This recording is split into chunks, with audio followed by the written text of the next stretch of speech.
जैसे कि last episode में हमने देखा कि जियान ने मेडिसिन बेचकर पैन मैंग के अंदर फायर एनर्जी की कमी को पूरा कर दिया था, लेकिन मेडिसिन गैंग को ये बात बुरी लग गई थी क्योंकि जियान से पहले उसकी मोनोपोली हुआ करती थी, लेकिन अब उसकी सेल्स कम हो गई है। इसलिए उसने व्हाइट शाह को इनको तबाह करने को भेजा, लेकिन जब व्हाइट शाह जियान की वजह से इनका कुछ नहीं उखाड़ पाई तो मेडिसिन गैंग का लीडर और उसके मेंबर्स खुद यहाँ आ गए और इनका लीडर जिसका नाम हैन जियान हाउ है, वो जियान के साथ एल्केमी कंपटीशन रखता है।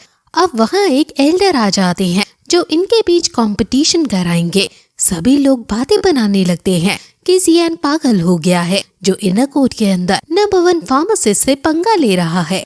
एल्डर दोनों कंटेस्टेंट को स्टेज पर बुलाते हैं। हैन जियान कहता है कि तुम्हें अगर अपने इंसल्ट से बचना है तो तुम अपने वो 3 प्रेस्क्रिप्शन जिसकी तुम दवाई बनाते हो वो हमें दे दो, हम ये कंपटीशन रखेंगे ही नहीं। जिस पर जियान कहता है कि तुम्हें तो मेरी मेडिसिन फेक लग रही थी और अब तुम ही उन्हें लेना चाहते हो, लेकिन ऐसा कुछ नहीं होगा और अगर तुम हार गए तो बाजार की सबसे ज्यादा ट्रैफिक वाली 5 लोकेशन तुम्हें हमें देनी होंगी। हुसिया को ये बात बुरी लग रही थी क्योंकि पैन मैंग के पास सिर्फ 3 पिल्स थी जो आउट परफॉर्म कर रही हैं, लेकिन अगर वो भी जियान इनको दे देगा तो हम फिर से कंगाल हो जाएंगे। लेकिन जी जूनियर उसे समझाती है कि इसकी नौबत नहीं आएगी। अब उनका कंपटीशन शुरू होता है और उन्हें जो मेडिसिन बनानी है, एल्डर उसका प्रेस्क्रिप्शन पहले हैन जियान को देता है और हैन जुआन उसे पढ़ने लगता है, लेकिन फिर एकदम वो हैरान हो जाता है और फिर उस प्रेस्क्रिप्शन को वो जियान को देता है। जियान भी उस प्रेस्क्रिप्शन को पढ़ता है और थोड़ा पढ़ने के बाद वो भी हैरान हो जाता है और वो एल्डर को इसे वापस देने को जाता है और कहता है कि आप हमसे 5th ग्रेड का एलेक्सिर बनवाना चाहते हैं।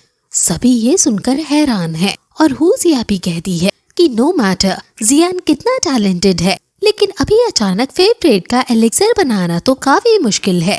जी जूनियर को छोड़कर सभी ने ये मान लिया था कि जियान से ये नहीं होगा। एल्डर बताते हैं कि इस पिल का नाम लिंगली डैन है। वहीं डार्क के अंदर बैठे एल्डर्स इन्हें देख रहे हैं और सोच रहे हैं कि क्या ये ज्यादा बड़ा टास्क तो नहीं दे दिया उन्होंने इन 2 बच्चों को। जियान की तो एल्केमी लेवल भी कम है और शायद जियान इसमें हार जाएगा। इन दोनों को ही 2 बास्केट दी गई हैं जिसमें इंग्रेडिएंट्स हैं, यानी इनके पास बनाने को 2 चांसेस हैं। जो पहले पिल को रिफाइन करेगा वो जीत जाएगा। हैन जुआन पूछता है कि अगर दोनों फेल हो गए तो जीता हुआ किसे माना जाएगा, जिस पर वो कहता है कि जो तुम्हारा फेल्ड प्रोडक्ट आएगा उसकी क्वालिटी मैं चेक करूंगा और जिसकी ज्यादा सही होगी वो विनर होगा। अब कंपटीशन स्टार्ट हो जाता है। बायशान व्हाइट शाह लीडर से पूछता है कि क्या हैन जुआन इस मैच को जीत पाएगा, जिस पर वो कहता है कि हैन जुआन मेडिसिन गैंग का लीडर है और आखिर एक लो लेवल का प्रैक्टिशनर हैन जुआन को कैसे ही हरा देगा, इसलिए ऑब्वियसली हैन जुआन ही जीतेगा। अब दोनों अपना अपना वेसल निकालते हैं जिसमें जियान का वेसल बहुत मामूली था, लेकिन हैन जुआन का काफी अच्छा वेसल है। जिस पर हुसिया कहती है कि जियान क्या एक अच्छा वेसल नहीं ले सकता था, जिस पर जी जूनियर बताती है कि पिल कितनी अच्छी बनेगी ये वेसल पर नहीं बल्कि उसको बनाने वाले पर होता है। जियान भी सोचने लगता है कि क्या लेवल 5 की मेडिसिन बनाने के लिए मेरा फ्रायर लास्ट तक टिक भी पाएगा। हैन जुआन अपनी फ्लेम निकालता है और सभी उसकी फ्लेम देखकर हैरान है और वो बताता है कि मेरी फ्लेम का नाम मैजिक गोल्ड फायर है जो कि 7th level Phantom gold scorpion dragon beast से मुझे मिली है। एल्डर भी ये देखकर हैरान है, लेकिन फिर जियान अपनी फ्लेम को निकालता है और उसकी फ्लेम के ऑरा से हैन जुआन की फ्लेम एकदम बुझ जाती है और सब ये देखकर हैरान हो जाते हैं। अब दोनों कंपटीशन स्टार्ट करते हैं और पिल बनाने लगते हैं। डार्क के अंदर जूनियर एल्डर कहते हैं कि हैन जुआन काफी अच्छे से बना रहा है और बेशक जियान के पास उससे अच्छी स्ट्रेंज फायर है, लेकिन एल्केमिस्ट फ्लेम्स पर ही डिपेंड नहीं होते जीतने के लिए। वहीं जियान सोचता है कि मेडिसिन बनाने से पहले मुझे इसके इंग्रेडिएंट्स अच्छे से जानने होंगे और उनकी प्रॉपर्टीज को एनालाइज करना होगा। वो समझ आता है कि किस ऑर्डर में उसे स्टार्ट करना है और अब वो अपनी मेडिसिन बनाने लगता है। अब बनाते बनाते हैन जुआन का फ्रायर ब्लास्ट हो जाता है, यानी उसकी मेडिसिन फेल हो जाती है।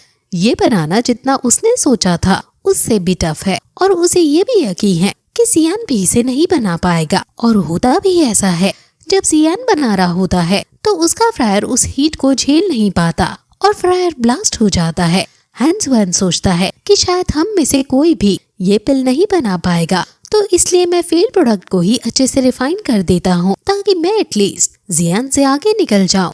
वो फेल्ड प्रोडक्ट को ही रिफाइन करने में लग जाता है और वही जियान फिर से सेकंड ट्राई करने का डिसाइड करता है और फिर से पिल बनाने लगता है।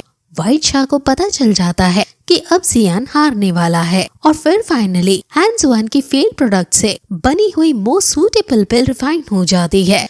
ये पिल सिर्फ आधी बनी है, लेकिन कुछ ना से तो कुछ होना ही बेहतर है। वो पिल को लेकर एल्डर के पास जाता है और पैन मैंग के सभी लोग डर जाते हैं कि आखिर इसने कैसे बना ली ये पिल। एल्डर उसकी पिल को देखते हैं और समझ जाते हैं कि इसे भी हम एलिक्सर कहेंगे।